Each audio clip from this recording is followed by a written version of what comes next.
Mga sports mukhang nagbabago na talaga ang takbo ng basketball para sa mga Pinoy prospects. Dahil nga sa bagong NCAA rules sa Amerika, posible nang kumita milyong dolyar ang mga college player habang naglalaro pa lang sa eskwelahan. Kaya naman usap-usapan ngayon kung posible bang sumunod sina Andy Gimao at maging si Kai Sotos sa US NCAA route. Pero hindi lang yan ang ating pag-uusapan ngayon. Dahil tatalakayin din natin ang naging maayos na pagtanggap ni Junmar Fajardo sa pagkatalo ng San Miguel Beerman laban sa Rain or Shine. Ang tila inspired performance ni Andre Caracat habang nanonood si Bella Belen. At ang kondisyon ngayon ni Justin Brownlee matapos ang kanyang hamstring injury scare. Kaya mga ka-sports, siguradong loaded ang episode natin today. Kaya tutukan ninyo ito hanggang dulo. Kung trip mo po ang ganitong content, paiwan ng follow at pa-subscribe na din. Tara po, simulan na natin.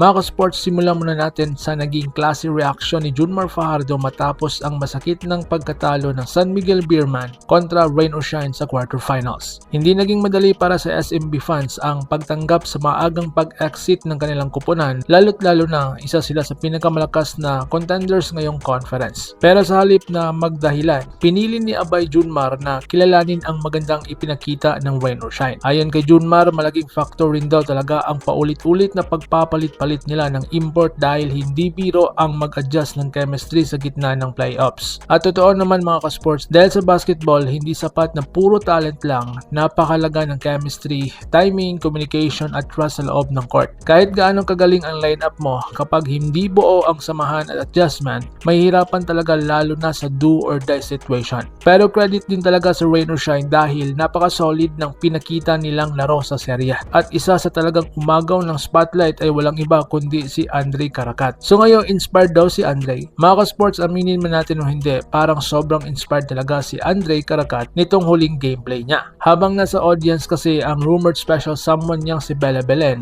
tila nag-level up bigla ang kanyang laro. Imagine niyo halos all-around performance ang ipinakita ni Andre matapos magtala ng 29.6 rebounds at 5 assists. Halatang mataas ang confidence niya sa buong laro. Aggressive sa opensa, active sa depensa at tila ba punong-puno ng energy bawat possession. At syempre hindi rin nakaligtas sa mata ng fans ang reaksyon ni Bella Belen kada nakaka-score si Andre. Maraming netizen tuloy ay nagsasabing baka raw power of inspiration talaga ang dahilan ng explosive performance niya. At sa totoo lang, malaking bagay talaga minsan sa isang athlete ang emotional support. Kapag inspire ang isang player, mas kumagaan ang galaw, mas mataas ang energy at mas lumalakas ang confidence sa court. Kaya ngayon pa lang marami nang excited sa semifinals dahil gusto nilang makita kung may pagpapatuloy ba ni Andre ang kanyang inspired sa basketball. So dito naman tayo kay JB Justin Brownlee hamstring injury update. Samantalang bahagyang kinabahan naman ang Ginebra fans matapos makaramdam ng hamstring issue si Justin Brownlee sa kanilang panalo kontra Phoenix. Pero agad ding nilinaw ni Brownlee na hindi naman daw seryoso ang kanyang nararamdaman. Ayon mismo sa resident import ng Barangay Ginebra, simpleng strain lamang daw ito at mas maayos na raw agad ang pakiramdam niya matapos ang laro. Pero agad daw nilinaw ni Brownlee na hindi naman daw seryoso ang kanyang nararamdaman. Ayon mismo sa resident import ng Barangay Ginebra, simpleng strain lamang daw ito at mas maayos na raw agad ang pakiramdam niya matapos ang laro. Nagbiro pa nga si JB na baka sinyalis na raw ito ng pagtanda. At kahit pabiro niyang sinabi iyon, totoo naman na hindi rin bumabata si Brownlee. Ilang taon na rin siyang bugbog sa PBA, Gilas Pilipinas at sunod-sunod na high pressure games. Pero sa kabilihan niya, napaka-importante pa rin niya sa sistema ng Ginebra. Hindi lang dahil sa scoring niya, kundi dahil sa kanyang leadership, composure at winning mentality. Kapag nasa court si Brownlee, ibang level talaga ang confidence ng buong team. Pero hindi magiging madali ang semifinals nila kontra Rain or Shine dahil mataas ngayon ang moral ng team ni Coach Yeng Giao matapos nilang patumbahin ang powerhouse na SMB. At kung magpapatuloy pa ang inspired games ni Andre Caracat, siguradong magiging dikdikan ang seryeng ito. Ngayon, new NCAA rules and nil deals. Ngayon naman mga ka-sports, pag-usapan natin ang pinakamainit na topic ngayon.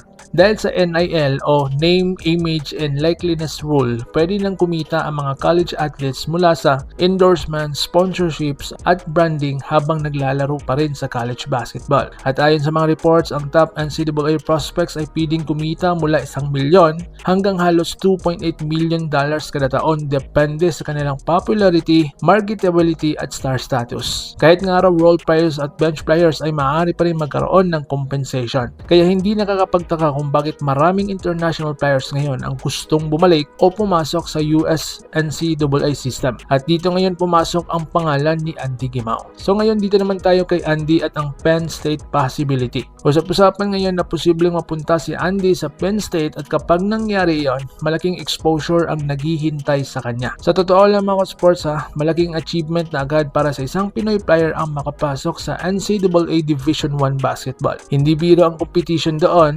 punong-puno ng elite athletes, future NBA players at high-level coaching staff ang US NCAA. At base sa pinakita ni Andy sa international tournaments, basketball without border camps at iba pang exposure events, masasabi nating may talent at potential talagang batang ito. Explosive guard, athletic, mabilis, may confidence at hindi takot sumabay sa international competition. Ang tanong lang talaga ngayon mga sports ay kung paano siya iraranggo ng NCAA scouts pagdating sa star level at marketability. Dahil sa Amerika, malaking factor din talaga ang branding at popularity pagdating sa NIL deals. Kung 5-star recruit ka tulad ni AJ DeBenza, Dylan Harper o iba pang elite prospect, automatic na mas malaki ang possible earnings mo. Pero kahit hindi man 5-star recruit si Andy, malaking bagay pa rin ang tsansang makapaglaro siya sa NCAA Division I. At kung magkaroon man siya ng NIL deals, bonus na lamang iyon sa kanyang development. So ngayon, should kay Soto try NCAA? At dahil sa magandang opportunity na ito, maraming fans ngayon ang nagtatanong, dapat nga bang subukan ni Kai Soto ang NCAA route? Sa totoo lang mga sports, may sense naman talaga ang idea. Dahil habang eligible pa at bata pa si Kai, possible pa rin niyang magamit ang US NCAA bilang daan para muling makalapit sa NBA dream. Noon pa man ay heavily recruited na si Kai sa malalaking NCAA programs bago siya tuluyang nag-pro sa overseas. At alam naman natin na malaki ang advantage ng US system pagdating sa NBA exposure, scouting at development. Sa NCAA kasi halos araw-araw kang nakakalaban ng elite level athletes at future NBA talents. At ngayon napakarami ng 7-footers at international big men sa NCAA basketball kaya talagang masusubukan doon ang tunay na level ni Kai. Pero syempre hindi rin magiging simpleng desisyon iyan. Kailangan malinaw ang direksyon ng kanyang career dahil habang tumatagal lalong tumitindi ang competition para makapasok sa NBA. Kung mananatili siya sa Asia, may stability siya bilang professional player. Pero kung susubukan niyang bumalik sa US basketball system, possible namang mas lumapit siya muli sa NBA radar. Kaya magiging napaka-importante talaga ng kanyang susunod na career move. So ngayon mga sports, ano po sa inyong tingin? Bagay ba si Andy Gimao ang NCAA Division I basketball? At dapat nga bang subukan ni Kaiju ang NCAA route para sa kanyang NBA dream? Comment your thoughts below at babasahin ko yan. At kung nagustuhan ninyo ang video na ito, huwag kalimutang i-like at i-subscribe at i-share para mas marami pa tayong basketball fans na maaabot. Maraming salamat sa inyong lahat at makita-kita tayo sa susunod na video. God bless us all.